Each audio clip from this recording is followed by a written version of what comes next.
Ladies and gentlemen, warm greetings. Welcome to this week's episode of Women Speaking. My name is Anjoa Sarah, your host, and today we are touching base on 16 days of activism, where we are frontlining gender-based violence in its various forms and how it is affecting and sidelining women in politics. Now, over the years, women in politics have faced so many challenges that stem from cultural challenges, from community stereotypes, and now a new emerging form, which is technologically based gender-based violence, and also gender-based violence that occurs in various ways. Today we are going to delve into a very deep conversation around this topic, understanding the challenges women in politics are facing in navigating these spaces due to violence that occurs in its various forms. And we shall be looking at the gaps in policy and what the way is forward to ensure that this vice is addressed and how they can be better supported. So today I am joined by a great panel, starting with right from my side, Dr. Miriam Matembe. She is a child of God, a voice of reason, and we are thrilled to have you on the show today. We are also joined by Ms. Nana Mwa Africa. She is an aspiring member of Parliament for Kampala. And lastly, we are joined by a tech expert. She's Sanyu Murunji. She's from Her Internet, and she'll be giving us very technical insights in the arena of technology and how this violence is stemming up. Now, to understand the concept of TGBV and GBV in its various forms, I would like to throw the ball to our tech expert. Yes, Sanyu, if you can throw on some light and understanding on what this topic is before we dissect it. Thank you so much, Sarah. Before we fall into the topic, tech facilitated gender-based violence, I wanted to understand how online abuse itself is used to push away women from online spaces, political spaces, and this comes in different forms and format. Yeah, for example, through doxing, we've seen women, different political leaders being doxed, cyber harassed. We've seen their intimate imagery being shared online, right? And what is doxed and what? I want to ask. Yes, what is doxed? I'm sorry to intervene, because I want us to discuss in such a way that our people who are listening to me are not the only Gen Z or those who know technology, but they are all Ugandans who are listening, including people, senior citizens like me, who don't go doxing whatever it is. And so before you go into this detail of now the specific gender-based violence, I think I would like us to, what is gender-based violence? Gender-based violence? Because we are assuming that everybody outside there knows gender-based violence. And as you are saying, is that this appears to be the beginning of our 16 days of activism against gender-based violence. And the people listening to us need to know why these 16 days of activism, which were introduced, I think, was it in 1989? I can't remember when we introduced it, but it is not only Uganda, but it is international. Like you have a Women's Day, celebrate the Women's Day, like we have Independence Day or whatever. And so one of the international day marking the issues to do with women's empowerment is that 16 days of gender-based activism against gender-based violence, because they came in to protest and portray and fight against violence which is directed at you because of your gender. That's why we are saying gender. Of course, these days both genders are suffering actually. Now that we managed to break through barriers, to break the ceiling, to get on the public platform, and women came also to be known as human beings with their own equal rights. They also, those who manage, they also violate the male gender. But originally, the most violence was usually best done to women because they are women, because their gender is women.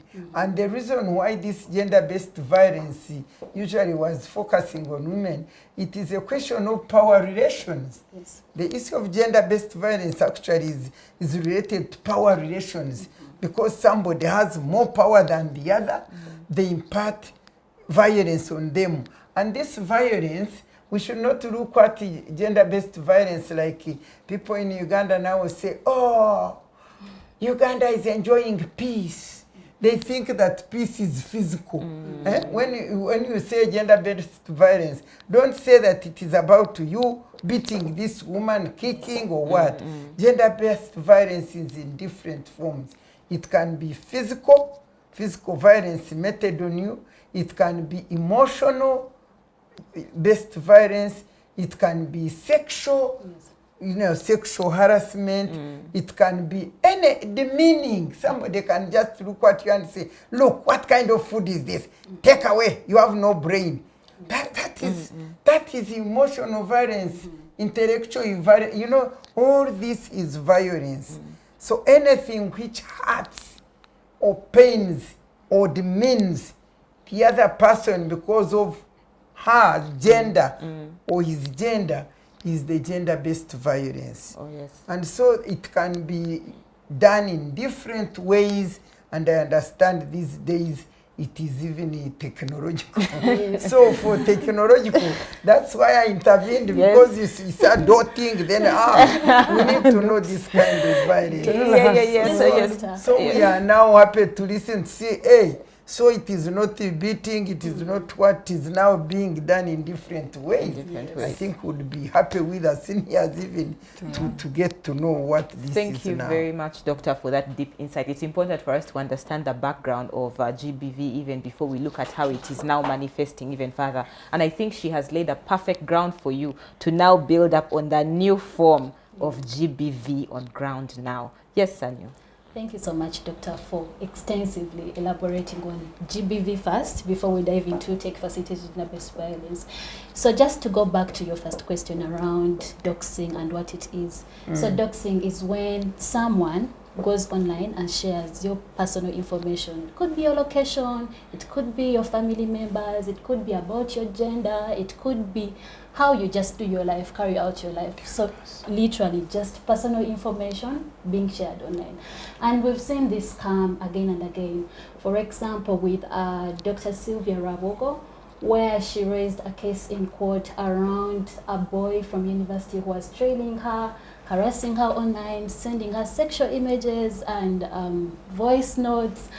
And when she raised the case to court, the conversation now turned around her ages, her being old and not having a man.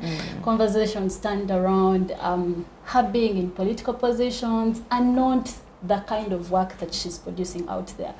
Not her journalist work, not her political work, but her gender role, and just having a young boy. Harass her online. So we see how these cases are not actually even taken care of in court. Court does not take them as serious matters, right?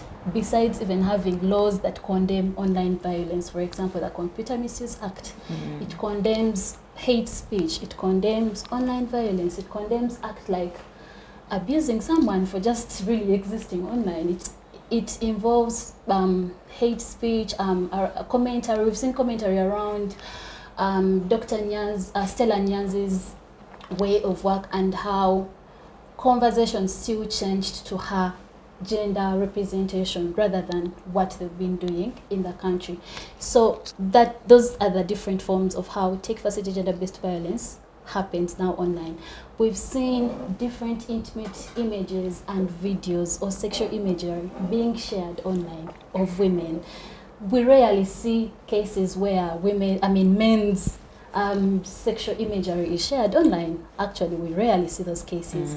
But we've seen so many cases online. We've seen people that just hold music positions. For example, Desire Lucinda, when her imagery was out, we saw how it impacted her. She left the country. She had to come back and do a wedding just to prove to us that, yes, I am a woman, I have a family, I am this. So all those forms of tech-facilitated gender-based violence keep on affecting women and pushing women out of these political leadership positions, or even just engaging online. For example, if I don't know, perpetrator abused me online, and I don't have maybe I don't have the information I have now, I would leave the online space. And that is us losing a voice in democracy. It is us losing a voice that would contribute to policies. So, and what makes it more bad is that we've now normalized these acts in Uganda. For example, you wake up one day and someone's imageries are trending online, and all we do is repost and share them to different groups. So that is imageries. Yes. Which are those? The photographs. Yes, the photographs. For example, my naked photos that maybe I share to that one man. But up one day and share them you online. mean you share naked imageries? No, but let me tell you, some of these things, okay, Yes. some of these things, Yeah. I think women also need to be very intelligent and stop being stupid. Because I don't know, how can you, even if you have a boyfriend, unless actually he is your husband, Yes. unless somebody is your husband and he is really a husband, Yes. not these people who deceive you that they are Their husbands. why should you, I don't know, why should you take a picture of your nakedness and send it to somebody? Because let me tell you why I'm talking like this. It's because they say Gen Z people are different. But for me, I know there are value systems which should not, which are timeless values. Some timeless values which must be. Usually I see people, you find them like at a park, and they are there taking their selfie. They are standing like that. They are what exactly are they doing? I mean, I call that silly. They can call me old-aged person, but I see them and I look at them with the naked. The dress is up here, and she's taking, and those are the pictures they send to the boys. Now, if boys go and saturate them, whose fault is it? It is not anyone's fault, because we all have a right to exist freely and express freely. Okay, online. then you do it freely, allow it. If they put you naked there because you had given it to your boyfriend, you let it happen. Okay, now maybe just to draw Defend back yourself, because for me, we are here talking, and as we talk about this gender-based violence, we should also talk about it in terms of I mean, values. Me, I talk of values and I don't know. Why should you strip naked? You strip your naked in your bathroom, bathe and finish and dress up. Why should you be taking your picture naked in the bathroom and you send it to your boyfriend? What does that mean exactly? That is nonsense. So when they saturate it, it is your fault. I'm not saying they shouldn't saturate, they should saturate it. But when they saturate it, you have first made your own violence on yourself. Except these things which I hear, that they can put the face of Matembe, they get my face and people know who I am, and put a naked body on me. If they do that, that is terrible. They shouldn't do that. I would call that gender-based violence. I would call it violence, and I don't know how you are able to sue such people. I don't know who is it that does that. I don't know. Because I think I have also faced what I call violence, although it may not be gender-based, but it is politically based. The politically based violence where I see people tweeting lies on me. They put my picture, they put photograph, they put what I'm saying, which is not true. And I see them saying now, money can buy anything, Matembe has been bought. I see them there. Now I imagine if I had a picture which was naked, it would have reached all over the world by now. All right, now maybe just to thank you very much for that. Now to draw back to the heart of the matter, and we just had a generational both generational insights on how we do tackle this matter. At the end of the day, we know that it's an offense for someone to go ahead and disperse somebody's pictures as per the Computer Misuse Act. Now that we have an understanding on GBV in its entirety, and we also have an understanding on technologically facilitated violence, I would now love to invite Miss Nana. You come from the political sector, and right now you are in campaign seasons. First of all, we would like to know how that is going, but also as a woman in politics, and for your colleagues that you have seen, how is GBV and TGBV affecting your campaign processes, but also really your standing in the political arena? Thank you very much. Thank you, our viewers, and my fellow Batesa. Gender-based violence, yes, in my understanding, like she put it, that which is done against women because we are women. In the political arena, of course, there will be complaints of some candidates, complaints by candidates or comments that come from the public that can only come at you because you are a woman. Men will want, usually, naturally, they have wanted to doubt women.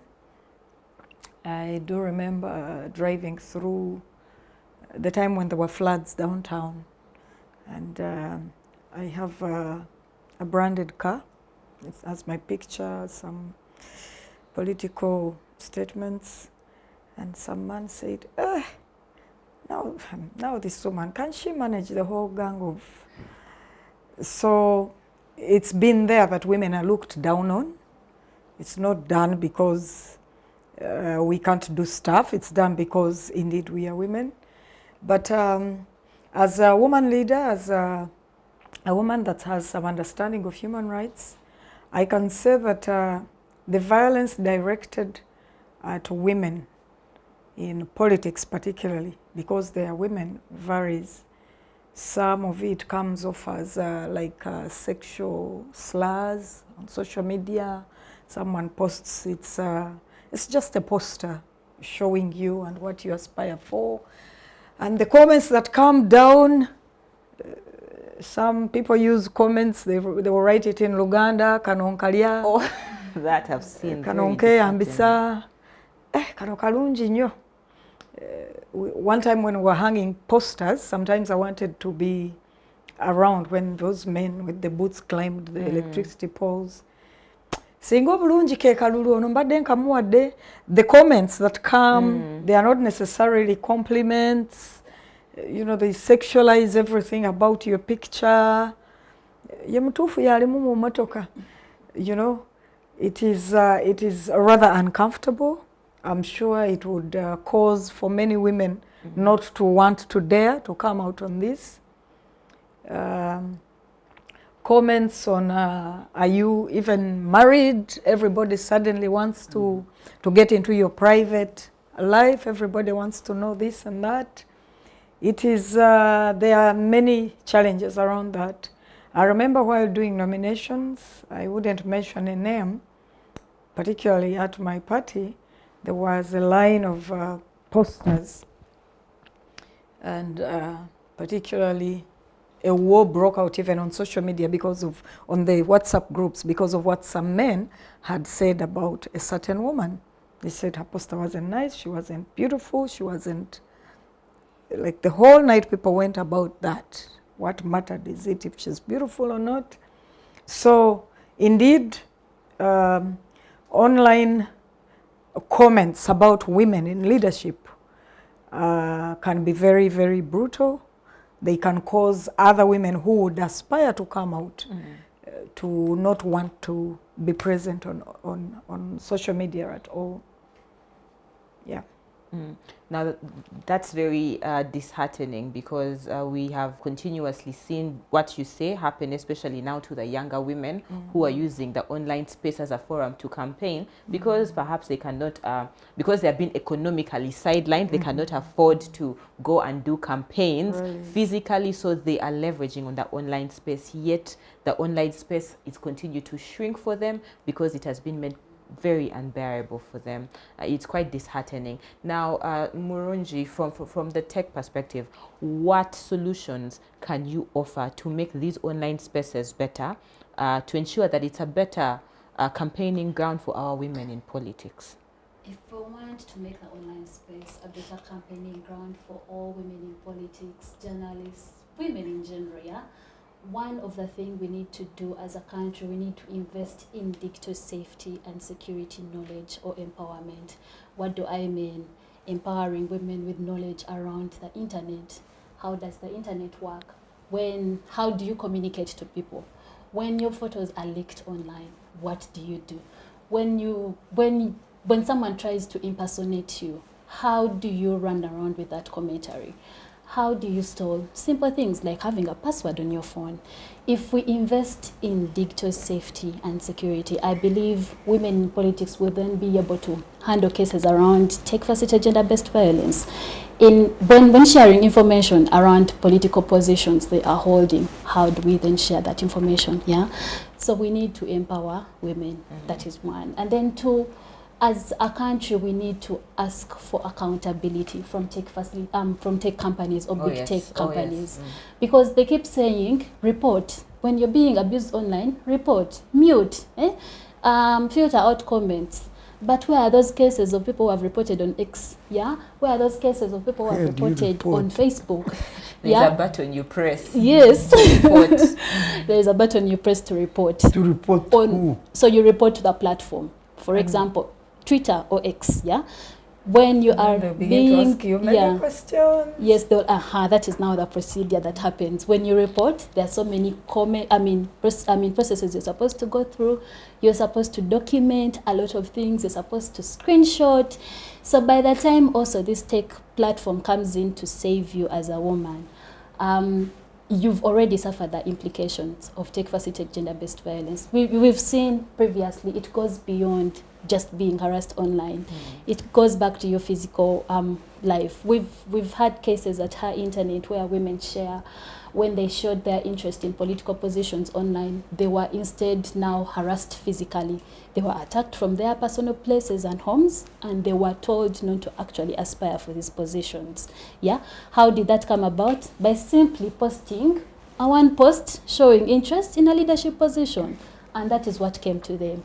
So we need to ask for accountability from these tech platforms. And then tech platforms also need to have different reporting mechanisms. For example, on TikTok, we've been mentioning previously, perpetrators will tell you kanonkalia, onotaina cha sobola. In fact, sina talina married tainaban. Like that commentary is all in Luganda. And when you are reporting to these big tech companies, they actually collect information in English.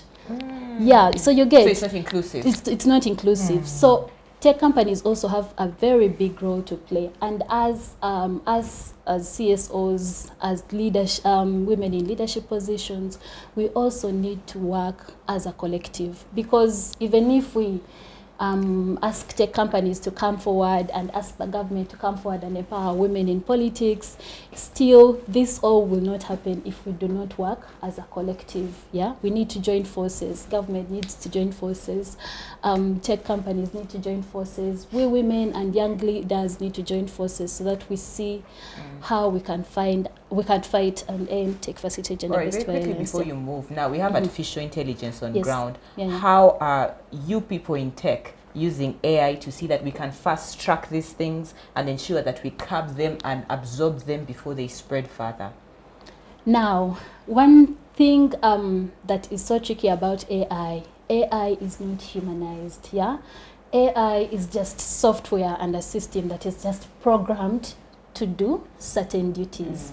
So even if we use AI to curb these issues, it won't do it effectively as a human being would have done. Could we prompt better? Yes.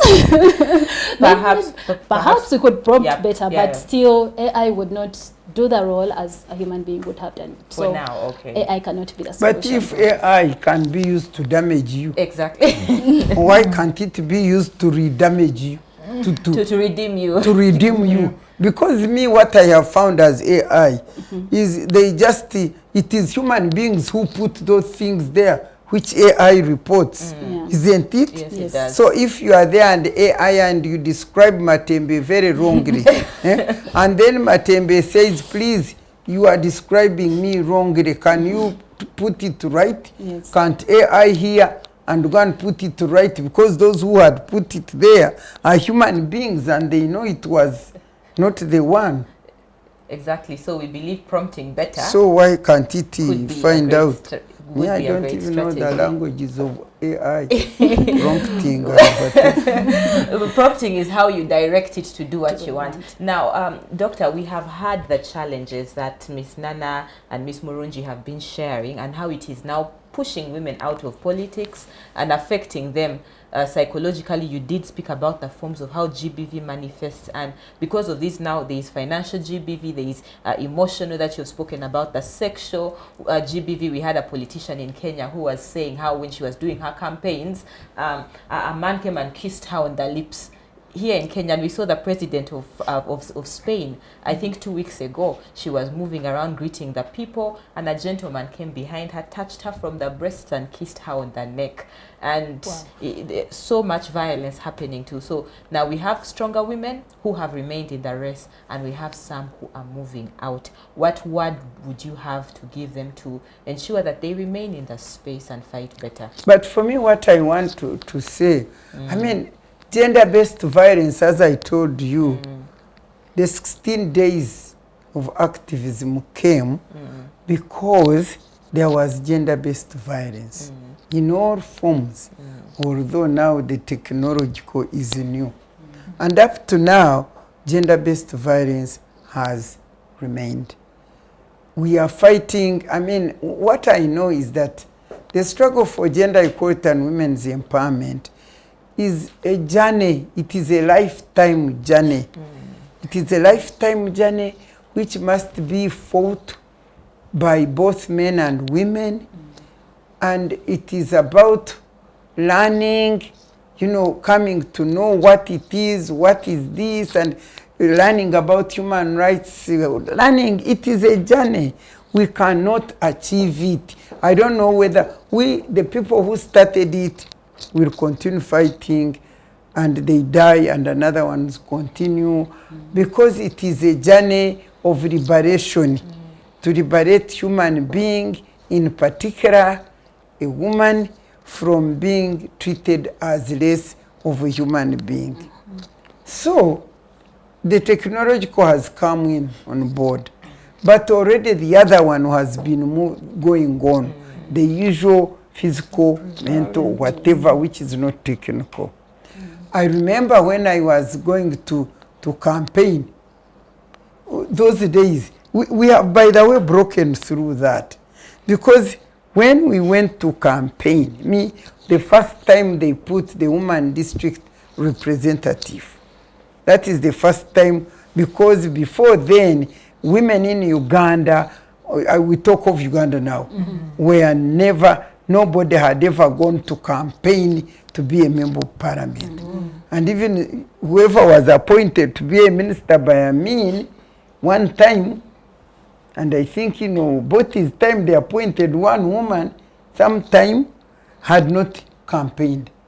So when NRM came, they said, no, women should also participate. Why? Because the women who were in the bush with men, they did fantastic work, that the men in the bush were able to see that, you know what, women are also as good as men in terms of leadership or whatever they are doing. But because of culture and customs and so on and other barriers, they were not participating in politics. So that's when Museveni came to power, I think the first cabinet, they were, I think, over 5 or 6 women ministers. The Mpanga, the Sechitoreko, they put a number of them. Karema, they put a number of ministers there. And they worked, they did good job. And then they said, okay, let's put affirmative action. And that's when they said, when we go county in constituencies, people would not vote for women at all, because women are never meant to be leaders.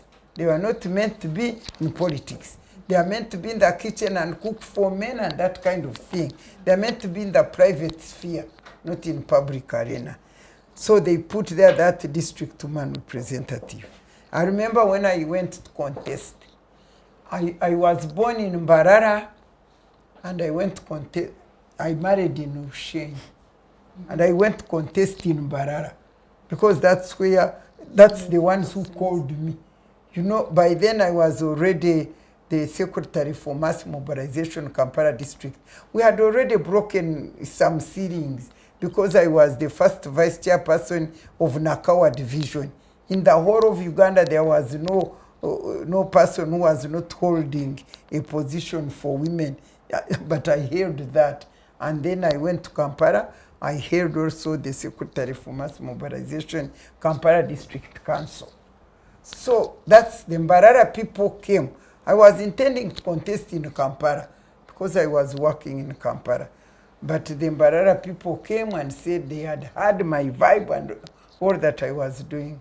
And they said, come and contest in Mbarara. So I went to Mbarara to contest.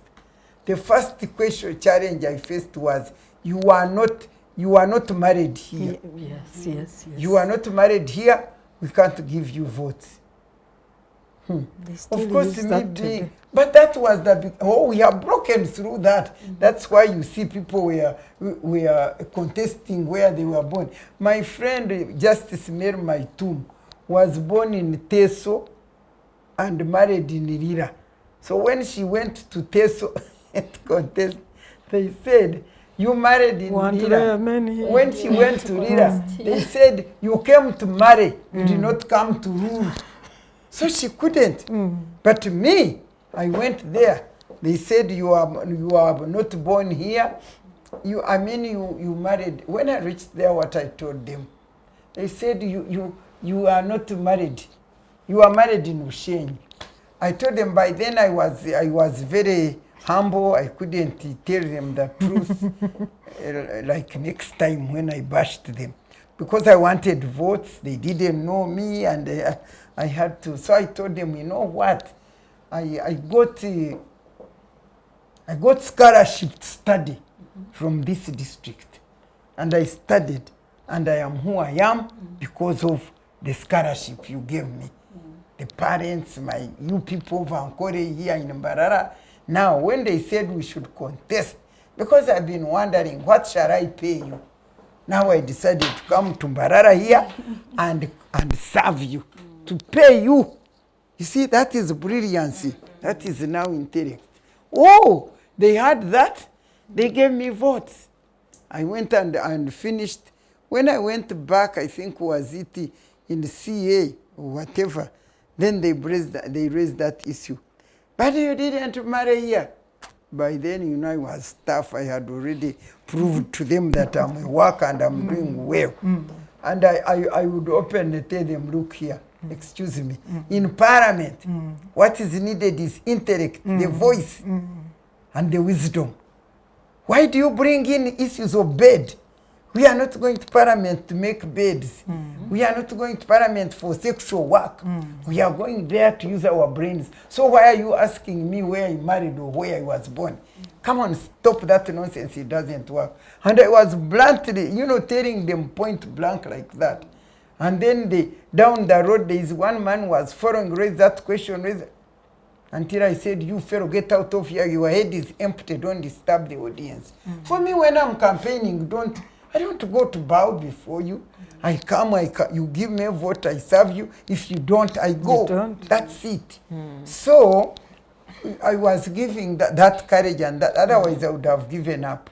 And then I made sure these women who go to campaign, they are really, I don't know what to do with them. Because the other ones, my colleagues, I used to go and tell them, the women themselves, they violate the fellow women.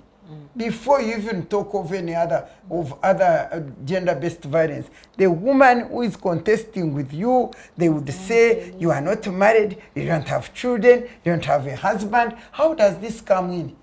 And for me, by the way, how I managed also to win, I would say, you tell me, this man here is having a Muzungu wife. Why, at least me, I have a Ugandan. This one who has a Muzungu. Why don't you ask him why he's bringing a wife of Muzungu here to contest? And so you tell them that they stop. But now these women, I made sure I was telling women, please stop that nonsense. Don't fight your fellow woman by using the gender question.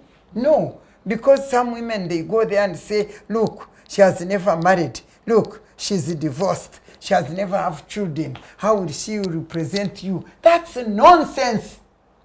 You are going to parliament or to council to use your brain, intellect, your voice, and to serve the people. The issues of the bedroom, the issues of the children, the fact that I have not produced any child doesn't mean that I don't have love for people and for children. The fact that I'm not married, one time I managed to deal with my opponents because of my toughness and whatever person I was.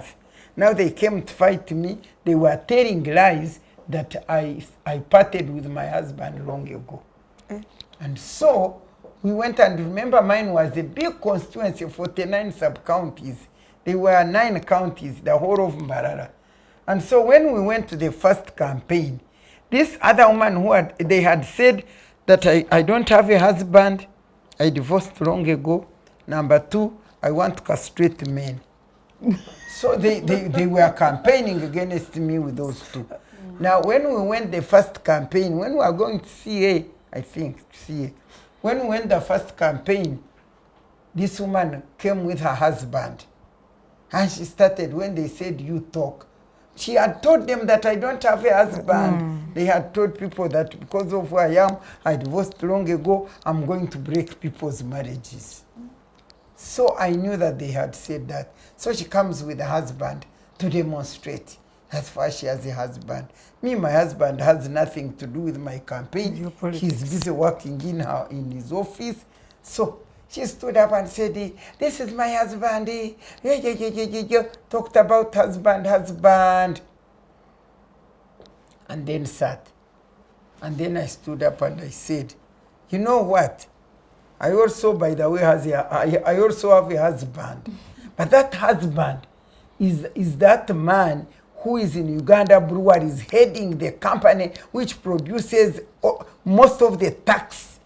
Most of the tax that serves this nation are in that office. Now, if she was to accompany me here, where would the government get the money to do roads and so on? In fact, he's busy contributing to the social services and economic empowerment of this country.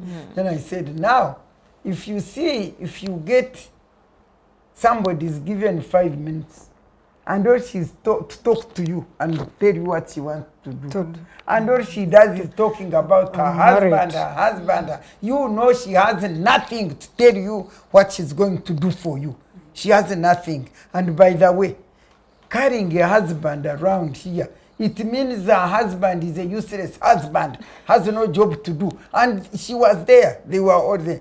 You don't bring here useless husband. How can you follow a woman all over the place? 49 sub-counties. Ogonembra Mkoro. He said she's Nembra Mkoro, and please. And in any case, you never know. Maybe she's so jealous, she can't let this woman go alone. Now, how will she represent you when the man is going around with you? So, we went to another thing. She was very angry. In the afternoon, we went to another, her friend had come. And went to another polling station now. And then this stood up, my husband, and the other one stood up, yeah, my husband is a headmaster, he'll give you positions. And when I stood up, I said, you, among you people, are there no those ones who are not married? They said, we are there. Are there no those who married but they divorced?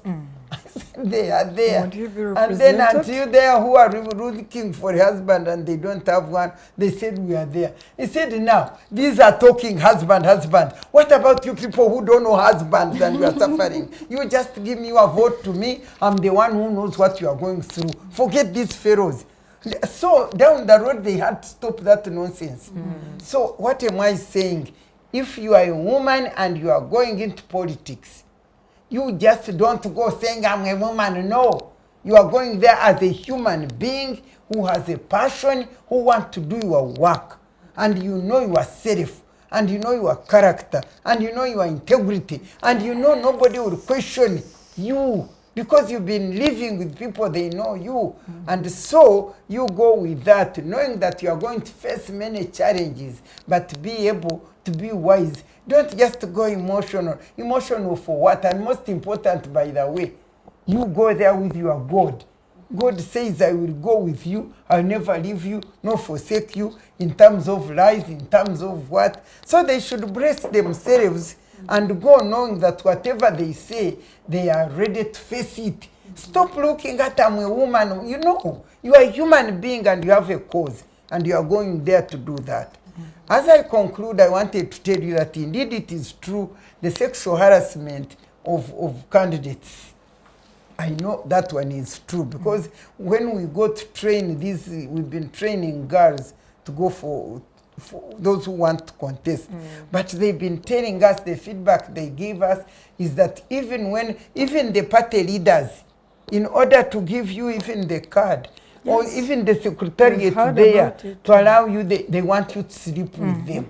And then when you are going to choose campaign agents, whether he's your chief agent or what, they also want to sleep with you. It's almost anything they want. You as a woman, these men want to sleep with you.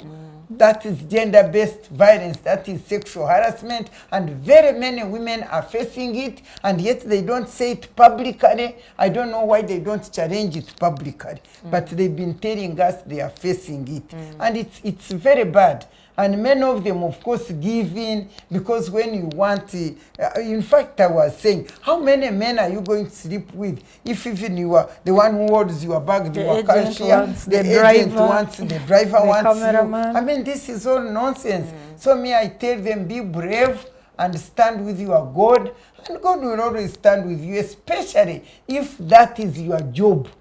If being in public, if being a politician is your job, God will stand with you if that is your purpose. And I want to call upon them, be firm, don't give up. I mean, you are going into politics to serve, not for your self-interest. The challenge is that now they go there with self-interest. If it is not about self-interest, if I come to serve you, I stand, I will tell you. If they tell lies about me, I'll not give up. Why should I be embarrassed if they put a woman there? But there is one example I can give you. One time, I had gone with my friend in Zambia for a wedding of our friend. I met this friend of mine, and we were, renting hotels. And we said, but since we are two, why not go in one room? There are two bedrooms, and we stayed together. And we stayed in the same room together. The next day, I put on my legging, you call them leggings, these which are tight. I put on my top, it was here. You know, I'm always decent. It was here, we went to the shops. When we came back, it was around 3 o'clock or 4. I got a cup of coffee for her, she got a glass of wine, and we sat at the balcony. And I was just seated. I was seated like that. And this thing, the top was covering here.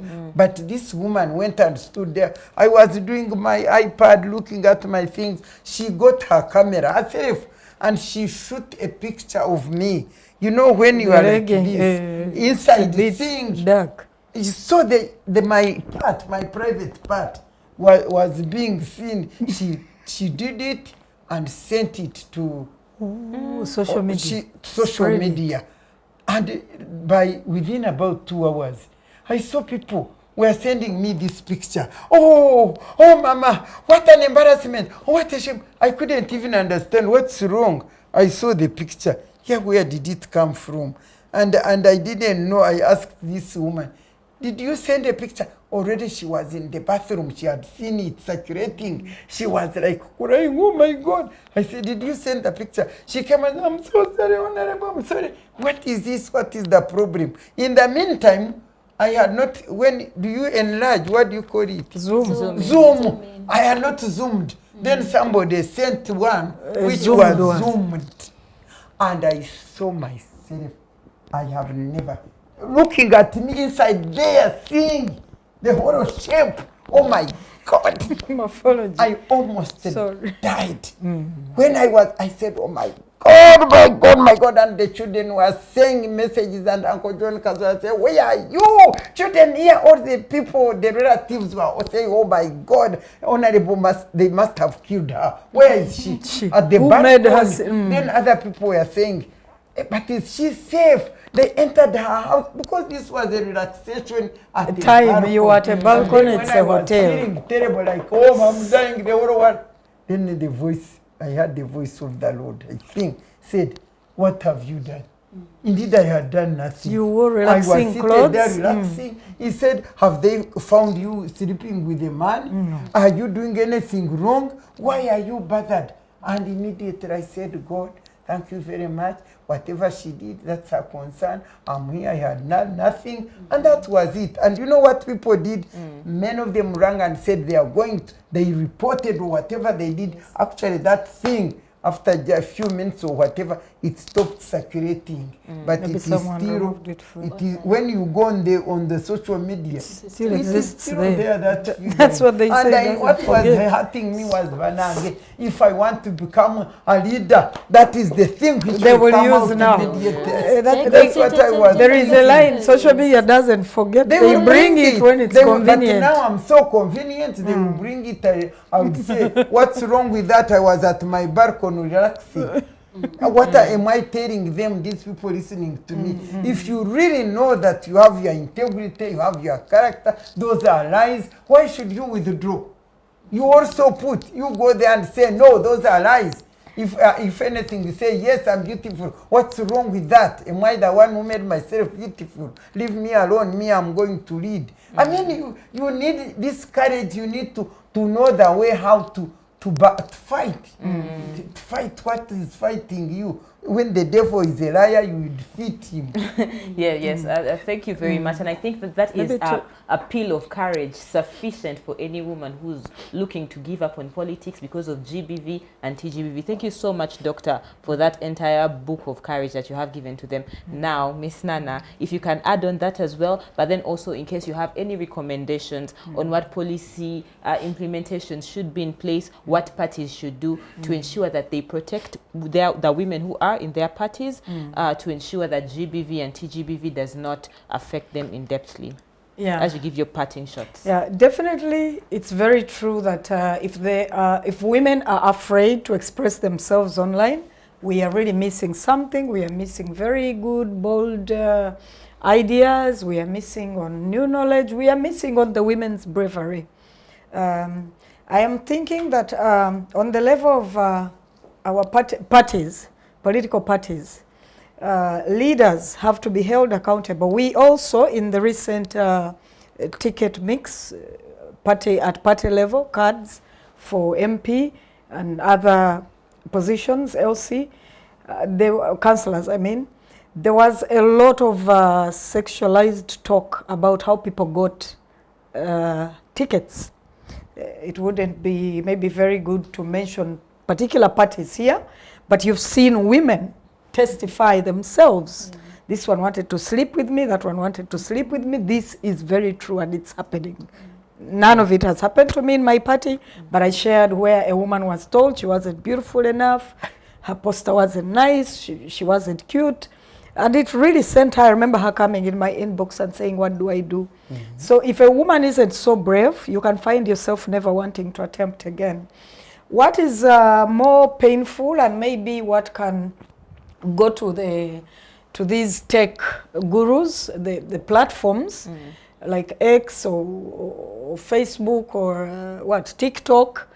When a woman in Sweden reports abuse or violation, it's faster. The post will be down in a matter of minutes. If a woman is reporting abuse that has happened maybe in Luganda, Kiswahili, Luo, the post will stick there longer.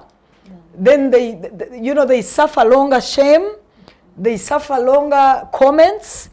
So there also needs to be balance in how the ones in charge of these platforms, they are not caring enough about us, the African women. It's not trying to, it's not a rant, but it's there.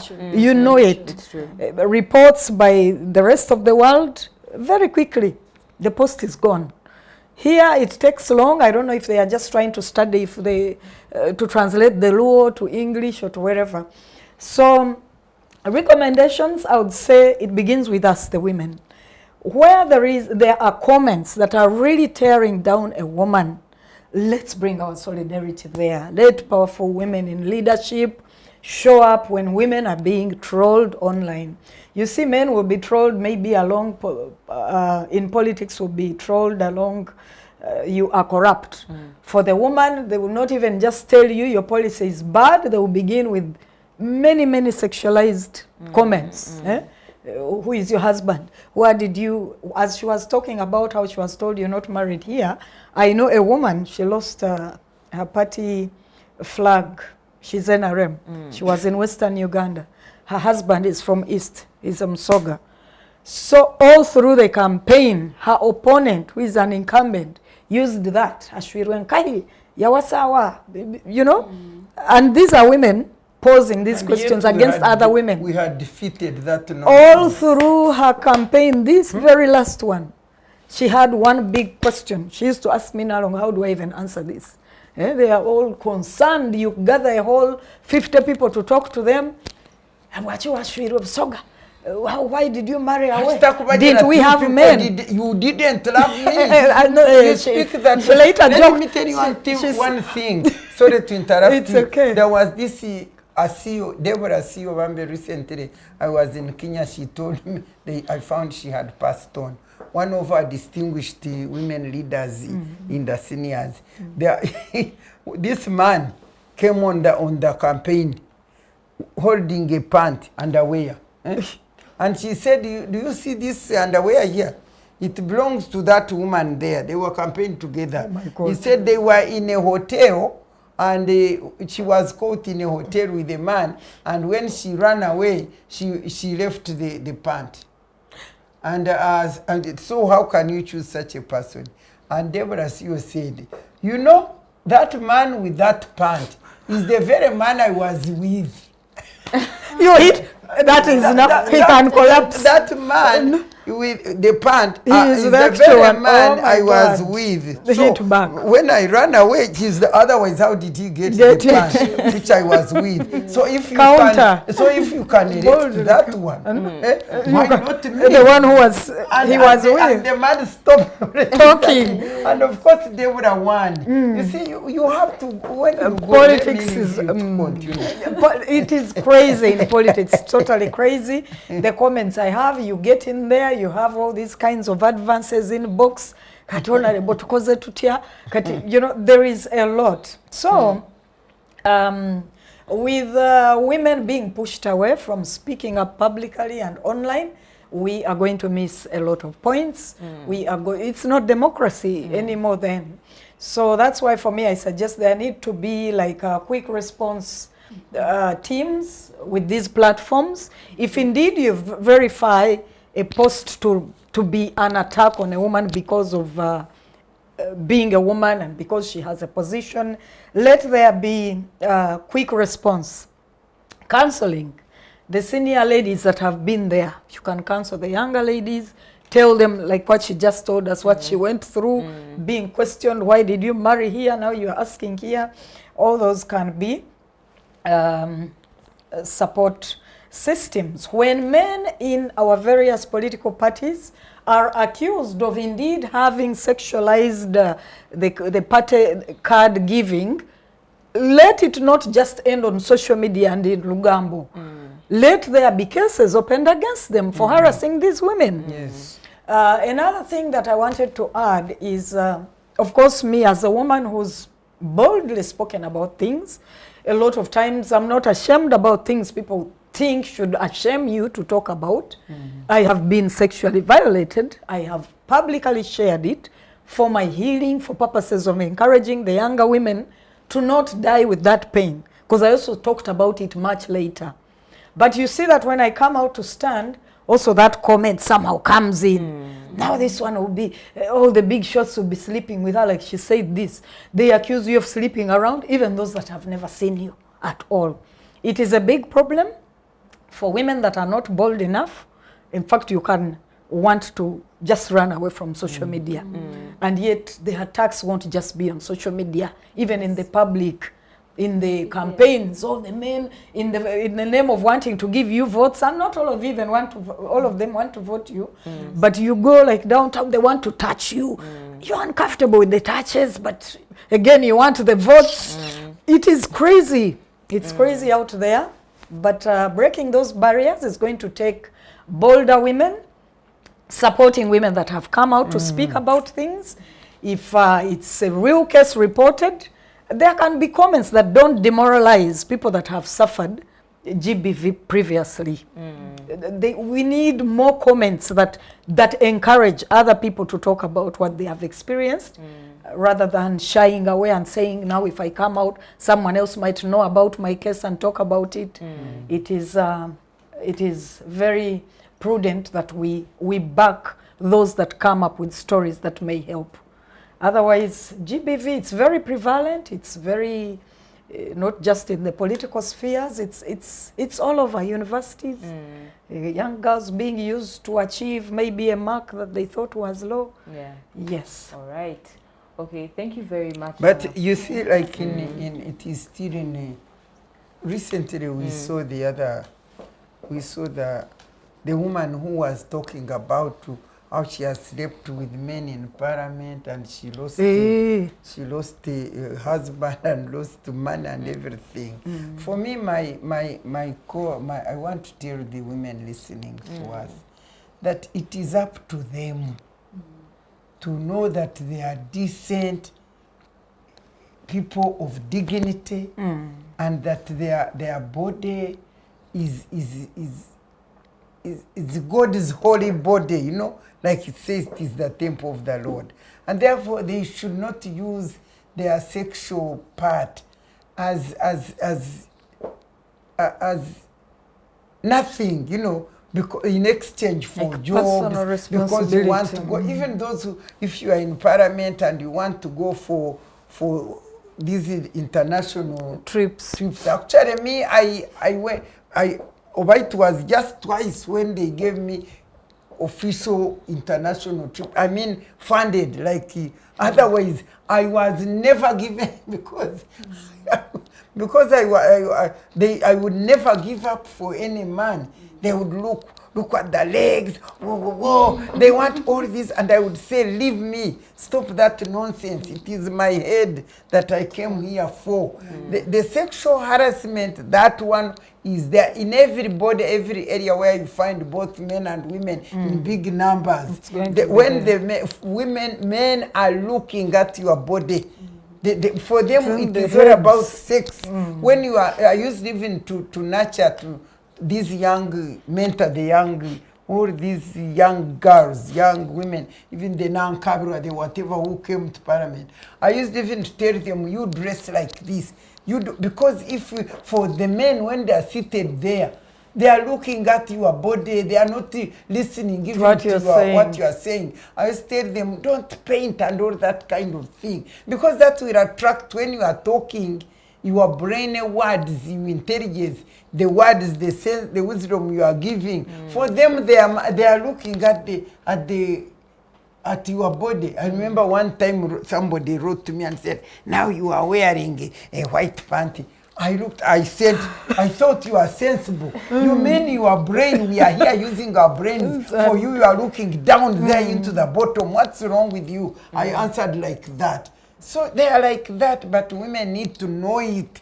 They need to know that men are there for that. For them, they demean you to the extent when they are seeing you, they are seeing the sex, not the intellect, not the brain, not what. They take them as sexual objects, which they should refuse and make sure that they deny them that. Yes, thank you very much. I think that the most important weapon against these online mobs or the gangs of men, whether online or what, is going to be the solidarity of women leaders about this. Oh yes, it's such a key strategy. And finally, in a minute. I just want to say, if we want to have more women, more young leaders come up and take up these leadership positions, if we want to see more people engage online, we need to invest in their digital safety and security the same way we invest in campaigns, yeah?